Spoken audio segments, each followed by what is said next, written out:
Thank you sir. Andhraprabha నుంచి మస్తాన్ రావు sir.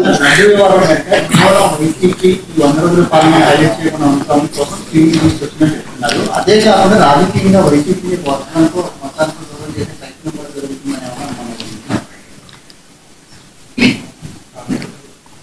పేరు Ramesh. Unfortunate Ramesh, ఏం చేద్దాము, రాక్షసులతో యుద్ధం చేస్తా ఉన్నాం. ఓ ఈనాడు, ఆంధ్రజ్యోతి, ఓ TV5, ఓ చంద్రబాబు, వీళ్ళంతా ఒక ఉన్మాదస్తులు, ఉన్మాదంతో బాధపడుతూ ఉన్నారు. Unfortunate thing. నిజంగా ఈ ధర్మమేనా? ఇప్పుడు రాజకీయంగా నువ్వు కొట్లాడాలనుకుంటే, పోరాటం చేయాలనుకుంటే చెయ్యి, బంగారంగా చెయ్యి. మేమంతా కూడా ఆహ్వానిస్తున్నాం. ప్రజలకు మంచి చెయ్యి, ప్రజలకు ఫలాన్ని చేస్తానని చెప్పి నువ్వు అధికారంలోకి వచ్చినావు, చేసిన మంచి చేసి ప్రజల్లో మన్ననలు పొందు. కానీ ఇదేం రాజకీయాలు? ఒక అబద్ధాన్ని సృష్టించడం, ఆ అబద్ధాన్ని అమ్మడం, ఆ అబద్ధం ద్వారా మనుషుల మీద బురద జల్లడం, ఎంత మటుకు ధర్మం ఇది? సార్, ఇప్పుడు మీరు అధికారంలో ఉన్నప్పుడు మీ మీద డిక్లరేషన్ ఇవ్వలేదని, అన్యమత ప్రచారం కొండ మీద జరిగిందని, మీరు ప్రసాదం తీసుకునే విషయం కానీ, ఆర్టీసీ టికెట్ల కనుక అలా జెరూసలేం అని ముద్రించడం కానీ, మీ కుటుంబంతో సహా బ్రహ్మోత్సవాలకు వెళ్ళి వస్త్రాలు సమర్పించలేదని రకరకాలుగా ట్రోల్ చేశారు. ఇప్పుడు మీరు అధికారం పోయి ప్రతిపక్షంలోకి వచ్చిన తర్వాత యాన్యువల్ ప్యాట్ గతంలో మీ హయాంలో జరిగిందని, అదేవిధంగా విజిలెన్స్కి సంబంధించి 100 కోట్ల రూపాయలు టీటీడీలో అక్రమాలు జరిగాయని చేస్తున్నారు. ఇదంతా ఎలా చూస్తారు? అంటే మీరు క్రిస్టియన్ అని ఈ విధంగా వాళ్ళు పాల్పడుతున్నారా, లేదా ఒక బలమైన పార్టీని దెబ్బతీయడానికి చేస్తున్నారా? ఇప్పుడు నేను చెప్పినటువన్నీ నిజాలా అబద్ధాలా అన్నది మీరంతకు మీరే. నేను మీ అందరికీ కూడా ఒకటే విజ్ఞప్తి చేస్తా ఉన్నా. నేను మాట్లాడే ప్రతి మాట నిజమా అబద్ధమా అని మీరే వెరిఫై చేసుకుంటారు.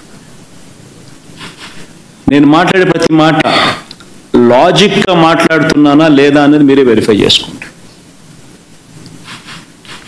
నేను మాట్లాడే ప్రతి మాట నిజమే మాట్లాడుతూ ఉన్నప్పుడు, నేను మాట్లాడే ప్రతి మాట వాస్తవాలే చెప్తా ఉన్నప్పుడు, నేను మాట్లాడే ప్రతి మాట లాజికల్గా చెప్తా ఉన్నప్పుడు, మరి మీ అందరికీ కూడా జరిగిన వాస్తవాలన్నీ కూడా నేను చెప్పక మునుపు మీ మనసుల్లో ఉండేది, మీ చెవులకు వినిపించింది, మీ కళ్ళకు వాళ్ళు చూపించినది వర్సెస్ ఇప్పుడు నేను మీ అందరి దృష్టికి తీసుకొచ్చింది, తేడా మీరే గమనించండి.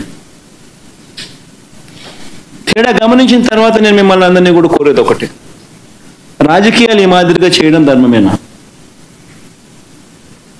రాజకీయాలు ఈ మాదిరిగా చేయడం న్యాయమేనా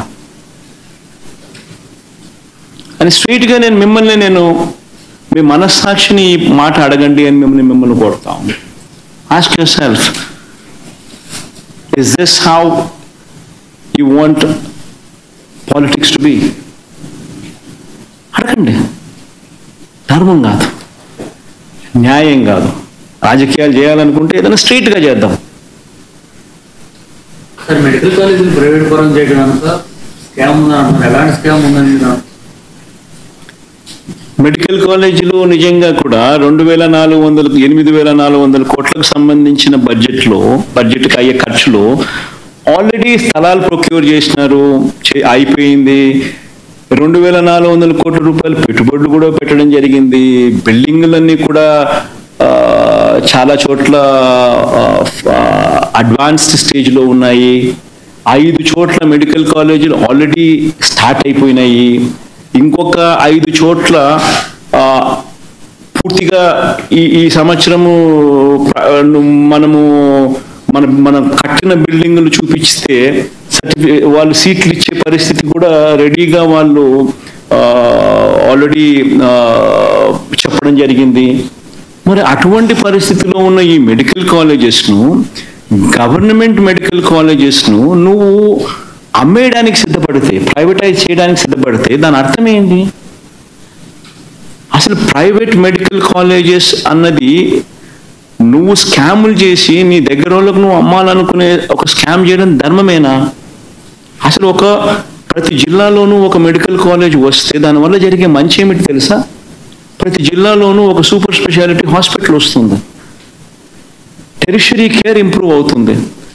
ఎప్పుడైతే ప్రతి జిల్లాలోనూ ఒక సూపర్ స్పెషాలిటీ హాస్పిటల్ గవర్నమెంట్ రంగంలో ఎప్పుడైతే కాంపిటేటివ్గా ఉంటుందో అప్పుడు ప్రైవేట్ రంగంలో ఉన్న వాళ్ళు ఇష్టం వచ్చిన రేట్లు వేసి ప్రజలను ఇబ్బందులు పాలు చేసే కార్యక్రమం చేయలేరు. ఎందుకంటే గవర్నమెంట్ రంగంలో ఉన్న ఈ సూపర్ స్పెషాలిటీ హాస్పిటల్, ఈ మెడికల్ కాలేజు, ఈ మెడికల్ కాలేజ్ ఏదైతే ఉందో that will become the super speciality hospital which is going to be competitive.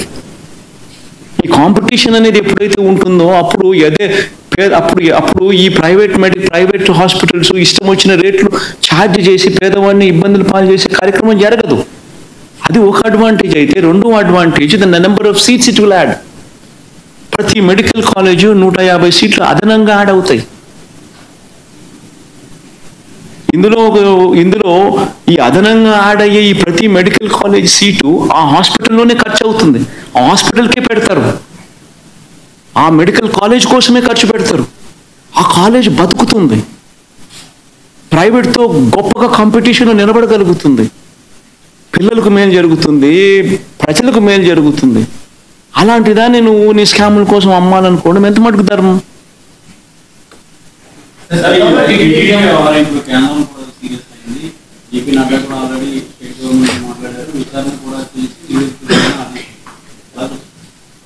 Basically మన కర్మ ఏమిటి అని అంటే బీజేపీ వాళ్ళకు సగం తెలుసు, సగం తెలీదు. చంద్రబాబు నాయుడు అనే వ్యక్తి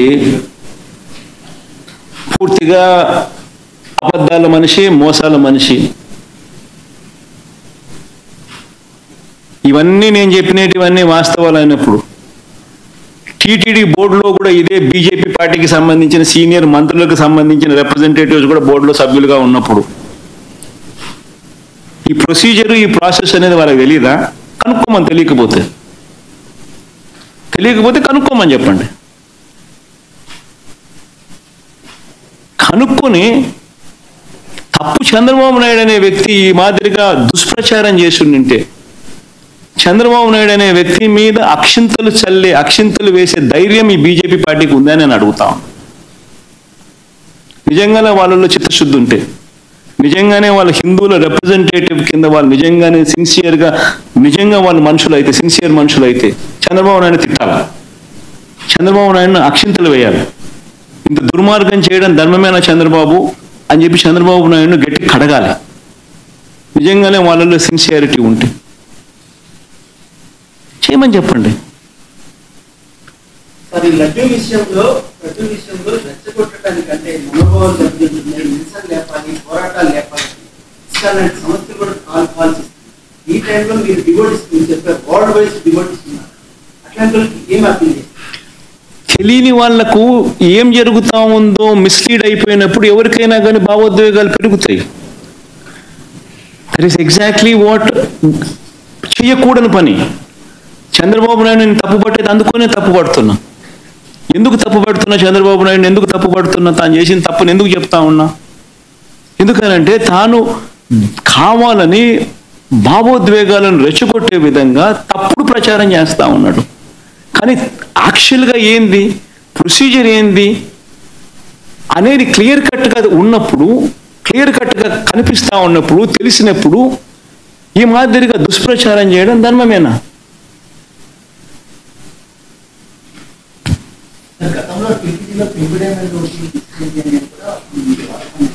రమేష్,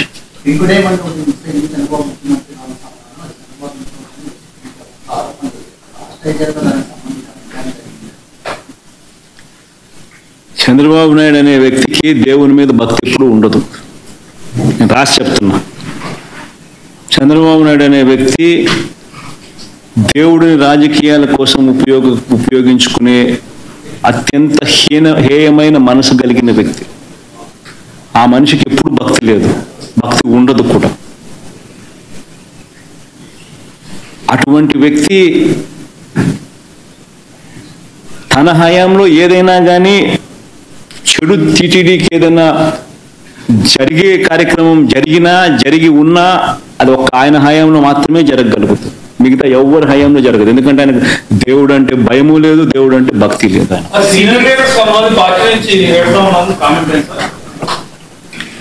ఎవరు పోతా ఉన్నారమ్మా? యాసీనియర్ లీడర్ పోతా ఉన్నాడు. ఏమవుతుంది? నీళ్ళు ఏమవుతుంది? ఇంకోరు వస్తారు.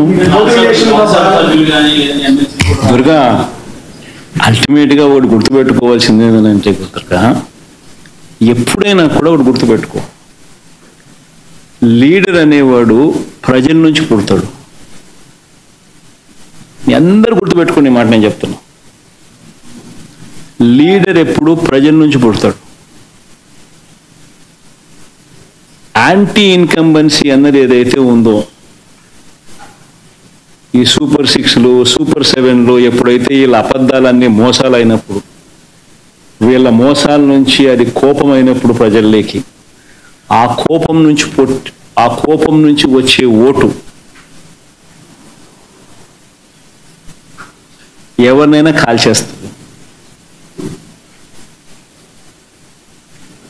ఎవరైనా కూడా అధికార పార్టీలోకి ఎవరైనా కూడా ఒకరో ఇద్దరో పొరపాటున వాళ్ళు పోయినారంటే వాళ్ళ గ్రహపాటది. మీ చుట్టూ ఒక కోటరీ ఉంది, ఆ కోటరీ చట్టంలో మీరు ఇరుక్కుపోయారు. మీ చుట్టూ ఒక కోటరీ ఉంది, ఆ కోటరీ చట్టంలో ఇరుక్కుపోయారు అంటున్నారు సార్. టాపిక్ డైవర్ట్ అయితే పోతుందిలేమ్మా. ఎక్కడికి